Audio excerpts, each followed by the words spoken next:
പിതാവിൻ്റെയും പുത്രൻ്റെയും പരിശുദ്ധാത്മാവിൻ്റെയും നാമത്തിൽ ആമേൻ. വന്ദ്യരായ വൈദിക സഹോദരന്മാരെ, പെന്തിക്കോസ്തിക്ക് ശേഷമുള്ള മൂന്നാം ഞായർ സന്തോഷത്തിൻ്റെ സദ്വാർത്തയിലെ 34-ാമത്തെ എപ്പിസോഡ്. ഇന്നത്തെ സുവിശേഷം യോഹന്നാൻ്റെ 6-ാം അധ്യായം 35 മുതൽ 46 വരെ ഉള്ള വാക്യങ്ങൾ. യേശു അവരോട് പറഞ്ഞു, ഞാനാണ് ജീവൻ്റെ അപ്പം. എൻ്റെ അടുത്ത് വരുന്നവന് ഒരിക്കലും വിശക്കുകയില്ല, എന്നിൽ വിശ്വസിക്കുന്നവന് ദാഹിക്കുകയുമില്ല. എന്നാൽ നിങ്ങൾ എന്നെ കണ്ടിട്ടും വിശ്വസിക്കുന്നില്ല എന്ന് ഞാൻ നിങ്ങളോട് പറഞ്ഞിട്ടുണ്ടല്ലോ. പിതാവ് എനിക്ക് നൽകുന്നവരെല്ലാം എൻ്റെ അടുത്ത് വരും. എൻ്റെ അടുക്കൽ വരുന്നവനെ ഞാൻ ഒരിക്കലും തള്ളിക്കളയുകയുമില്ല. ഞാൻ സ്വർഗത്തിൽ നിന്ന് ഇറങ്ങി വന്നിരിക്കുന്നത് എൻ്റെ ഇഷ്ടം പ്രവർത്തിക്കാനല്ല, എന്നെ അയച്ചവൻ്റെ ഇഷ്ടം നിറവേറ്റാനാണ്. അവിടുന്ന് എനിക്ക് നൽകിയവരിൽ ഒരുവനെപ്പോലും ഞാൻ നഷ്ടപ്പെടുത്താതെ അന്ത്യദിനത്തിൽ ഉയർപ്പിക്കണമെന്നതാണ് എന്നെ അയച്ചവൻ്റെ ഇഷ്ടം. പുത്രനെ കാണുകയും അവനിൽ വിശ്വസിക്കുകയും ചെയ്യുന്നവൻ ആരോ അവന് നിത്യജീവൻ ഉണ്ടാകണമെന്നാണ് എൻ്റെ പിതാവിൻ്റെ ഇഷ്ടം. അന്ത്യദിനത്തിൽ അവനെ ഞാൻ ഉയർപ്പിക്കുകയും ചെയ്യും. ദൈവമേ, സ്തുതിക്ക് യോഗ്യമാകുന്നു. ബാറയ്ക്കുമോ. വിശുദ്ധ യോഹന്നാൻ്റെ സുവിശേഷത്തിൽ ഏഗോ ഏമി അയാം എന്ന് തുടങ്ങുന്ന 8 പ്രസ്താവനകളുണ്ട്. I am the bread of life, ഞാൻ ജീവൻ്റെ അപ്പമാകുന്നു. ഞാൻ ലോകത്തിൻ്റെ പ്രകാശമാകുന്നു. ഞാൻ ആടുകൾക്ക് വാതിലാകുന്നു. ഞാൻ നല്ല ഇടയനാകുന്നു. ഞാൻ പുനരുത്ഥാനവും ജീവനുമാകുന്നു. ഞാൻ വഴിയും സത്യവും ജീവനുമാകുന്നു. ഞാൻ സാക്ഷാൽ മുന്തിരിച്ചെടിയാകുന്നു. അവസാനമായി കർത്താവ് പറയുന്നു, before Abraham was I am. I was എന്നല്ല പറയുക, ഐ ആം എന്നാണ് പറയുക. ഐ ആം എന്ന് പറയുന്നത് ദൈവത്തിൻ്റെ സ്വന്തം ഡെഫിനിഷനാണ്. ദൈവം തനിക്ക് തന്നെ നൽകിയ നിർവചനമാണ്. അതിനാൽ ഈ ഓരോ പ്രസ്താവനയും യഹൂദരെ സംബന്ധിച്ച് ഒരു പ്രകോപനമായിരുന്നു. കാരണം യേശു ഇത് പറയുന്ന ഓരോ അവസരത്തിലും ഇവൻ ദൈവമാണ് എന്ന് സ്വയം സ്ഥാപിക്കുകയാണ് എന്നായിരുന്നു യഹൂദർ മനസ്സിൽ കരുതിയിരുന്നത്. എന്നാൽ വിശ്വാസികളായ നമ്മളെ സംബന്ധിച്ചിടത്തോളം ഈ യേശുവിൻ്റെ ഓരോ അവകാശവാദവും നമ്മുടെ ഒരു സ്പിരിച്വൽ നീഡിനെയാണ് അവിടെ കർത്താവ് യേശു മിശിഹ പരിഹരിക്കുവാനായിട്ട് ശ്രമിക്കുക. They express what Jesus is to us. കർത്താവായ യേശു നമ്മുടെ രക്ഷകൻ എന്നുള്ള നിലയിൽ ഏതെല്ലാം തരത്തിലാണ് നമ്മുടെ ജീവനെ എഫക്റ്റ് ചെയ്യുക, ഇത് കർത്താവിൻ്റെ ഒരു അവകാശമാണ്. ഭൗമികമായ ഭക്ഷണം കൊണ്ട് ഒരു ആത്മീയമായ വിശപ്പ് ശമിപ്പിക്കുവാനായിട്ട് സാധിക്കുകയില്ല. കർത്താവ് നിത്യജീവൻ്റെ അപ്പത്തെക്കുറിച്ച് പറയുന്നു. പക്ഷെ ജനക്കൂട്ടത്തിന് വേണ്ടത് സാധാ ചപ്പാത്തിയാണ്.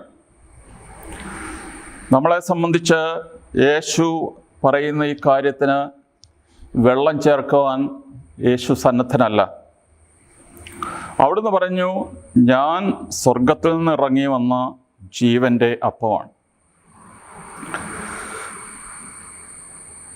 ഒന്നാമതായി യേശു പറയുന്നു, എൻ്റെ അടുത്ത് വരുന്നവൻ ഒരിക്കലും വിശക്കുകയില്ല, എന്നിൽ വിശ്വസിക്കുന്നവന് ഒരിക്കലും ദാഹിക്കുകയുമില്ല.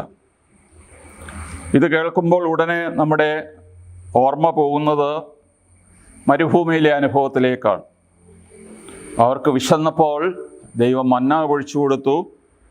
അവർക്ക് ദാഹിച്ചപ്പോൾ തീക്കൽ പാറ പിളർന്ന് അരുവികൾ ഒഴുക്കിക്കൊടുത്തു. ഈ മരുഭൂമിയിലെ 40 സംവത്സരം ഇസ്രായേലിനെ സംബന്ധിച്ച് ഒരു നൊവീഷ്യറ്റായിരുന്നു. ഒരു പരിശീലന കാലം. അതിൻ്റെ ഉദ്ദേശത്തെക്കുറിച്ച് നിയമാവർത്തനം 8:3 വളരെ വ്യക്തമായി പറയുന്നു. ദൈവം എന്തിനാണ് ഇസ്രായേൽ ജനത്തെ 40 വർഷം മരുഭൂമിയിലൂടെ ഇട്ട് വട്ടം കറക്കിയത്? ഈജിപ്തിൽ അവരായിരുന്ന സ്ഥലത്തു നിന്ന് കാനാൻ നാട്ടിൽ വരാൻ ഒരാഴ്ചത്തെ നടപ്പ് പോലും ആവശ്യമില്ല. അതിന് പകരം 40 സംവത്സരം അവർ ഈ മരുഭൂമിയിലൂടെ ചുറ്റിക്കറങ്ങി. ഇവിടെ പറയുന്നു, നിങ്ങളെ എളിമപ്പെടുത്തുകയും വിശപ്പറിയാൻ വിടുകയും നിങ്ങൾക്കും നിങ്ങളുടെ പിതാക്കന്മാർക്കും അപരിചിതമായിരുന്ന മന്ന കൊണ്ട് നിങ്ങളെ സംതൃപ്തരാക്കുകയും ചെയ്തത് അപ്പം കൊണ്ട് മാത്രമല്ല, കർത്താവിൻ്റെ നാവിൽ നിന്ന് പുറപ്പെടുന്ന ഓരോ വാക്കുകൊണ്ടുമാണ് മനുഷ്യൻ ജീവിക്കുന്നതെന്ന് നിങ്ങൾക്ക് മനസ്സിലാക്കി തരാൻ വേണ്ടിയാണ്. അത് വളരെ വ്യക്തമാണ്, അതിൽ നിന്ന് വ്യാഖ്യാനം ആവശ്യമില്ല. കർത്താവ് ഇവിടെ ഞാൻ സ്വർഗത്തിൽ നിന്നിറങ്ങി വന്ന അപ്പമാണ് എന്ന് പറയുമ്പോൾ ഒരു മനുഷ്യൻ്റെ പറഞ്ഞറിയിക്കാൻ സാധിക്കാത്ത വിധത്തിലുള്ള ആത്മാവിൻ്റെ ദാഹങ്ങളുണ്ട്. ഈ ദാഹങ്ങളെ തൃപ്തിപ്പെടുത്തുവാൻ, ഈ വിശപ്പിനെ ശമിപ്പിക്കുവാൻ കർത്താവിന് സാധിക്കും എന്നുള്ള ഒരു അവകാശവാദമാണ് ഇവിടെ പറയുന്നത്. രണ്ടാമതായി യേശു പറയുന്നു, പിതാവ് എനിക്ക് നൽകുന്നവരെല്ലാം എൻ്റെ അടുത്ത് വരും. പിതാവ് എനിക്ക് നൽകിയവർ. വിശുദ്ധ യോഹന്നാൻ്റെ സുവിശേഷം 17 കർത്താവ് ശിഷ്യർക്ക് വേണ്ടി മധ്യസ്ഥ പ്രാർത്ഥന നടത്തുമ്പോൾ 2 പ്രാവശ്യം ആവർത്തിച്ച് പറയുന്നുണ്ട്, നീ എനിക്ക് തന്നവർ. അതുകൊണ്ട് നമ്മുടെ ഐഡൻറ്റിറ്റി എന്ന് പറഞ്ഞാൽ പിതാവ് ക്രിസ്തുവിനെ കൊടുത്തവരാണ് നമ്മൾ. ഈ എഫേസ്യർ ലേഖനം 1:4 തൻ്റെ മുമ്പാകെ സ്നേഹത്തിൽ പരിശുദ്ധരും നിഷ്കളങ്കരുമായിരിക്കുവാൻ ലോകസ്ഥാപനത്തിന് മുമ്പ് തന്നെ അവിടുന്ന് നമ്മെ ക്രിസ്തുവിൽ തിരഞ്ഞെടുത്തു. ലോകസ്ഥാപനത്തിന് മുമ്പ് ക്രിസ്തുവിൽ നമ്മളെ തിരഞ്ഞെടുത്തു. അതിനാൽ ഇവിടെ പിതാവ് ചെയ്യുന്നത് എന്താണെന്ന് ചോദിച്ചാൽ, യേശു അന്ന് പറഞ്ഞിരുന്നില്ല ലോകസ്ഥാപനത്തിന് മുമ്പ് എന്ന് പറയുമ്പോൾ ഒന്നും തന്നെ ഈ ഭൂമിയിലില്ലല്ലോ. അതിനു മുമ്പ് തന്നെ ദൈവം നമുക്ക് വേണ്ടി ചില തീരുമാനങ്ങൾ എടുത്തിരുന്നു. ഈ ദൈവത്തിൻ്റെ തീരുമാനം എന്താണ്? ക്രിസ്തുവിൽ വിശ്വസിക്കുന്ന ഒരാൾ പോലും നഷ്ടപ്പെട്ടു പോകരുത്. അവന് നിത്യജീവൻ ഉണ്ടാകണം, അന്ത്യദിനത്തിൽ ഉയർപ്പിക്കണം. This is the salvific will of the father. ഇവിടെ തലേമ എന്നുള്ള വാക്ക് വിൽ, അതൊരു ആഗ്രഹം അല്ലെങ്കിൽ ഒരു വിഷല്ല, പിന്നെ ഒരു തീരുമാനമാണ്. അത് ദൈവത്തിൻ്റെ നിശ്ചയമാണ്. അതുകൊണ്ട് ദൈവത്തിൻ്റെ ഈ നിശ്ചയമാണ് നമ്മുടെ രക്ഷയുടെ അടിസ്ഥാനം. നമ്മുടെ ഒരാഗ്രഹം അല്ല, ദൈവത്തിൻ്റെ ആഗ്രഹവും ദൈവത്തിൻ്റെ തീരുമാനവുമാണ് നമ്മൾ നിത്യമായി തന്നോടൊത്ത് ജീവിക്കണം എന്നുള്ളത്. എന്നാൽ യേശു ഈ അവകാശവാദങ്ങൾ ഉന്നയിച്ചപ്പോൾ കേട്ടു നിന്നിരുന്ന യഹൂദർ പറഞ്ഞു, ഇവൻ സ്വർഗത്തിൽ നിന്നിറങ്ങി വന്ന അപ്പമാകുന്നുവെന്ന് പറയുന്നു, പക്ഷേ ഇവൻ നമ്മുടെ കൂട്ടത്തിലെ ആ തച്ചൻ്റെ മകനല്ലേ, അവൻ്റെ മാതാപിതാക്കന്മാരെയെല്ലാം നമുക്കറിവുള്ളതല്ലേ, അവൻ്റെ സഹോദരങ്ങൾ ഞങ്ങളുടെ കൂട്ടത്തിൽ നിന്ന് പഠിച്ചതല്ലേ. ഇങ്ങനെയൊക്കെ പറഞ്ഞിട്ട് അവർ യേശുവിൽ ഇടർച്ച കൊണ്ടു. സ്കാന്തലോൺ എന്ന വാക്കിൻ്റെ അർത്ഥം സ്കാൻഡൽ എന്ന് നമ്മൾ ഇംഗ്ലീഷിൽ പറയും, ഒരാളെ തട്ടി വീഴ്ത്തുന്നതാണ്. മനുഷ്യനെ വിശ്വാസത്തിൽ തട്ടി വീഴ്ത്തിയ 2 പ്രധാനപ്പെട്ട കാര്യങ്ങൾ. ഒന്ന്, യേശുവിൻ്റെ മനുഷ്യാവതാരമാണ്. ക്രിസ്തുവിൻ്റെ ദൈവത്വത്തിൽ വിശ്വസിക്കുന്നതിനേക്കാൾ പ്രയാസം യേശു മനുഷ്യനായി ഈ ഭൂമിയിൽ അവതരിച്ചു എന്നുള്ളതാണ്. കാരണം യേശു അത്ഭുതങ്ങൾ ചെയ്യുമ്പോൾ, പ്രകൃത്യതീതമായ പല കാര്യങ്ങൾ ചെയ്യുമ്പോൾ അവൻ ദൈവമാണെന്നും അല്ലെങ്കിൽ അവനിൽ ദൈവികതയുണ്ടെന്നും ഒക്കെ മനുഷ്യർ ഏറ്റുപറഞ്ഞിട്ടുണ്ട്. എന്നാൽ യേശു അത്യുന്നതനായ ദൈവം, ഈ പ്രപഞ്ചത്തെ മുഴുവൻ സൃഷ്ടിച്ചവൻ, ഒരു കൊച്ചുകുഞ്ഞിൻ്റെ രൂപത്തിൽ ഈ ഭൂമിയിൽ വന്ന് പിറന്നു എന്നുള്ളത് വിശ്വസിക്കുന്നതിനാണ് കൂടുതൽ പ്രയാസം. രണ്ടാമത്തെ സ്കാൻഡൽ കുരിശാണ്. യഹൂദർക്ക് ഇടർച്ചയും വിജാതീയർക്ക് ഭോഷത്വവുമായ ക്രൂശിതനായ കർത്താവിനെയാണ് ഞങ്ങൾ പ്രസംഗിക്കുന്നതെന്ന് വിശുദ്ധ പൗലോസ്ലീഹ 1 കൊരിന്തി 1:23 പറയുന്നുണ്ട്. അതിനാൽ ഈ സ്കാൻഡൽ അന്നത്തെ മനുഷ്യരിൽ സർവ്വസാധാരണമായിരുന്നു. അതുകൊണ്ട് യേശു അത് വകവച്ചില്ല. യേശു പറയാനുള്ള കാര്യങ്ങൾ വ്യക്തമായി പഠിപ്പിക്കുക തന്നെ ചെയ്തു. 4-ാമത്തെ പോയിന്റ്, എന്നെ അയച്ച പിതാവ് ആകർഷിച്ചാലല്ലാതെ ഒരുവനും എൻ്റെ അടുക്കൽ വരുവാൻ സാധിക്കുകയില്ല. ഇവിടെ പിതാവിൻ്റെ ഒരു കാന്തവലയത്തിൽ നമ്മൾ പെടണം എന്ന് 44-ാം വാക്യത്തിൽ പറയുന്നു. ഇവിടെ ഉദ്ദേശിക്കുന്നത് salvation depends on God's initiative, not our initiative.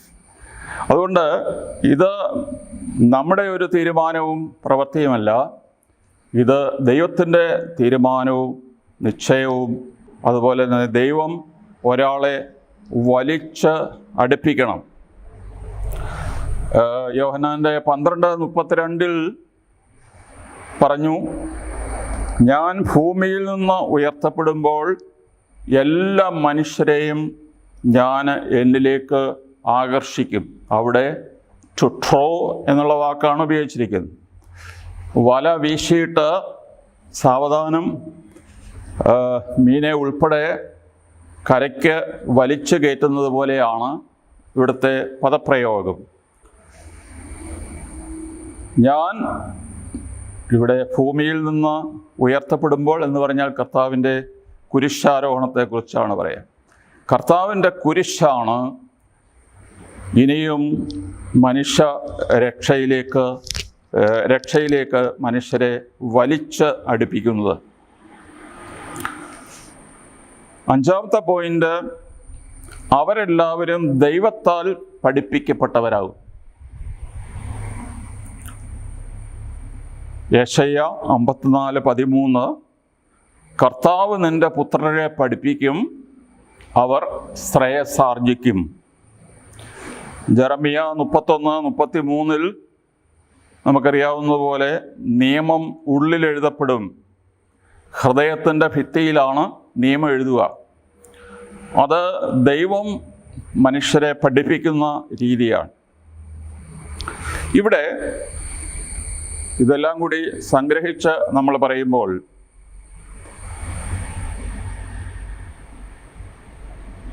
ക്രിസ്തുവിലേക്ക് വരണമെങ്കിൽ പിതാവ് തിരഞ്ഞെടുക്കണം. അതാണ് എഫേസ്യർ ലേഖനത്തിൽ പറഞ്ഞത്, പ്രീ ഡെസ്റ്റിനേഷൻ. 2, ക്രിസ്തുവിലേക്ക് വരണമെങ്കിൽ പിതാവ് ആകർഷിക്കണം. 3, ക്രിസ്തുവിലേക്ക് വരാൻ പിതാവ് പഠിപ്പിക്കണം. അപ്പോൾ പിതാവ് തിരഞ്ഞെടുക്കുകയും പിതാവ് ആകർഷിക്കുകയും പിതാവ് പഠിപ്പിക്കുകയും ചെയ്യുന്നവർക്ക് മാത്രമേ ക്രിസ്തുവിലേക്ക് വരുവാനായിട്ട് സാധിക്കുകയുള്ളൂ. യോഹന്നാൻ്റെ 17:2 എന്താണ് നിത്യജീവനെന്ന് യേശു വ്യക്തമായി പറഞ്ഞിരിക്കുന്നു. ഏക സത്യദൈവമായ അവിടുത്തെയും അങ്ങയച്ച യേശു ക്രിസ്തുവിനെയും അറിയുക എന്നുള്ളതാണല്ലോ നിത്യജീവൻ. അതുകൊണ്ട് നമ്മളെ സംബന്ധിച്ചിടത്തോളം ഈ അറിവ് എന്ന് പറഞ്ഞാൽ ഒരു ഇൻ്റലക്ച്വൽ ആയിട്ടുള്ള ആക്ടിവിറ്റി ആയിട്ടല്ല ഇവിടെ ഉദ്ദേശിക്കുന്നത്. അറിയുക എന്ന് പറഞ്ഞാൽ ഏറ്റവും ആഴത്തിലുള്ള ബന്ധമാണ്, റിലേഷൻഷിപ്പാണ്. അതുകൊണ്ട് പിതാവിനോടും പുത്രനോടുമുള്ള ബന്ധമാണ് നമ്മുടെ നിത്യജീവൻ്റെ അടിസ്ഥാനം. ഇവിടെ കർത്താവായ യേശു നമ്മളോട് പറഞ്ഞ കാര്യം, ദൈവം നമ്മളെ ചേർത്ത് പിടിക്കുന്നതാണ് നമ്മുടെ രക്ഷ. നമ്മൾ ദൈവത്തെ ചേർത്ത് പിടിക്കുകയല്ല, ദൈവം നമ്മളെ ചേർത്ത് പിടിക്കുകയാണ് ചെയ്യുന്നത്. അതുകൊണ്ടാണ് വിശുദ്ധ പൗലോസ് ഫിലിപ്പിയർ 3:13 പറഞ്ഞു, യേശു ക്രിസ്തു എന്നെ സ്വന്തമാക്കിയിരിക്കുന്നു. സഹോദരരെ, ഞാൻ തന്നെ ഇനിയും ഇത് സ്വന്തമാക്കിയെന്ന് കരുതുന്നില്ല. ഇത് എന്ന് പറയുന്നത് പൗലോസ്ലീഹ ഒരു ടാർഗറ്റ്, ഒരു ഗോൾ പറയുന്നുണ്ട്, ഒരു ലക്ഷ്യം. അത് രക്ഷയാണ്. യേശു ക്രിസ്തു എന്നെ സ്വന്തമാക്കിയിരിക്കുന്നു, പക്ഷേ ഞാൻ ഈ രക്ഷ സ്വന്തമാക്കിയെന്ന് ഞാൻ അവകാശപ്പെടുന്നില്ല. അപ്പോൾ പൗലോസ്ലീഹ പറഞ്ഞത്, നിങ്ങളെപ്പോലെ തന്നെ ഞാനും ഒരു പോരാട്ടത്തിലാണ്, ഒരു ഓട്ടത്തിലാണ്. ഈ നിത്യമായ കിരീടം ലക്ഷ്യമാക്കി ഈ ഒളിമ്പിക് മെഡൽ, ഈ ഒളിമ്പിക് കിരീടം, ട്രോഫി നേടുന്നതിന് വേണ്ടി ഞാൻ നിരന്തരം പരിശ്രമിച്ചുകൊണ്ടിരിക്കുകയാണ് എന്നാണ് പൗലോസ്ലീഹ പറയുന്നത്. നമ്മൾ ജൂൺ 16 മുതൽ 29 വരെയുള്ള ദിവസങ്ങളിൽ സ്ലീഹ നോയമ്പ് ആചരിക്കുകയാണ്. പെന്തക്കോസ്ത് കാലത്തിൽ നിന്ന് നമ്മൾ സ്ലീഹ കാലത്തിലേക്ക് കടക്കുകയാണ്. ഈ 12 പേരെ കർത്താവ് തിരഞ്ഞെടുത്തു. അകാലപ്രജ എന്ന പോലെ 13ാമൻ പിന്നീട് ജനിച്ചു ഈ ശ്ലൈഹിക ഗണത്തിലേക്ക്, വിശുദ്ധ പൗലോസ്. അങ്ങനെ 12 13 സ്ലീഹന്മാരെ ദൈവം ലോകത്തിന് മധ്യസ്ഥരായിട്ട് ആണ് സ്ഥാപിച്ചിരിക്കുന്നത്. നമ്മുടെ ക്ഷീമ നമസ്കാരത്തിൽ വ്യാഴാഴ്ച രാത്രി പ്രാർത്ഥനയുടെ 2ാം കോമയിൽ 1ാം ഭാഗത്ത്, കർത്താവേ കൃപ ചെയ്യണമേ, സ്ലീഹന്മാർ തൻ പ്രാർത്ഥനയാൽ അവർ പ്രാർത്ഥന യാചനയാലി ഞങ്ങൾ മേൽ കൃപ ചെയ്യണമേ, നിൻ ബഹുമാനമതിനായി നീ നിയമിച്ചൊരു പന്തിരുവർ പ്രാർത്ഥനയാൽ വാഴ്ത്തിയിടേണമേ. ആണ്ടിൻ 12 മാസങ്ങൾ. ഇവിടെ വളരെ വ്യക്തമായിരിക്കുന്നത് പോലെ സ്ലീഹന്മാരുടെ പ്രാർത്ഥന നമുക്ക് വേണ്ടി നമ്മൾ അപേക്ഷിക്കുന്നു. ഇവിടെ പ്രത്യേകമായി പറഞ്ഞിരിക്കുന്നു, നിന്റെ ബഹുമാനത്തിനായി നീ നിയമിച്ചിരിക്കുന്ന 12 പേരുടെ പ്രാർത്ഥനയാൽ 12 മാസങ്ങളെ വാഴ്ത്തണം എന്ന് പറഞ്ഞാൽ ലോകം മുഴുവനുമുള്ള സകല മനുഷ്യർക്കും 12 മാസവും ഐശ്വര്യവും സമാധാനവും സൗഖ്യവും ലഭ്യമാകാനായിട്ട് ഈ 12 സ്ലീഹന്മാരുടെ മാധ്യസ്ഥം സഹായിക്കണം. നമുക്ക് ഇവിടെ നിർത്താം.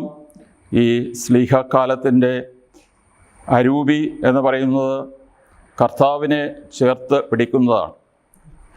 ഈ 13 സ്ലീഹന്മാരിൽ 12 പേരും കർത്താവിന് വേണ്ടി ജീവൻ കൊടുത്തവരാണ്. കുരിശെടുത്ത് എന്നെ അനുഗമിക്കുക എന്ന് പറയുന്ന ഏറ്റവും കൂടിയ ശിഷ്യത്വത്തിൻ്റെ വില കൊടുത്തവരാണ് അവരെല്ലാവരും. അതുകൊണ്ട് അവരുടെ മാധ്യസ്ഥത്തിന് പ്രത്യേകമായ ശക്തിയുണ്ട് എന്ന് വിശ്വസിച്ച് സഭയ്ക്ക് വേണ്ടിയും ലോകത്തിനു വേണ്ടിയും നമുക്ക് പ്രാർത്ഥിക്കാം. പിതാവിനും പുത്രനും പരിശുദ്ധ റൂഹായിക്ക് സ്തുതി, ആദ്യം മുതൽ എന്നേക്കും. ആമേൻ.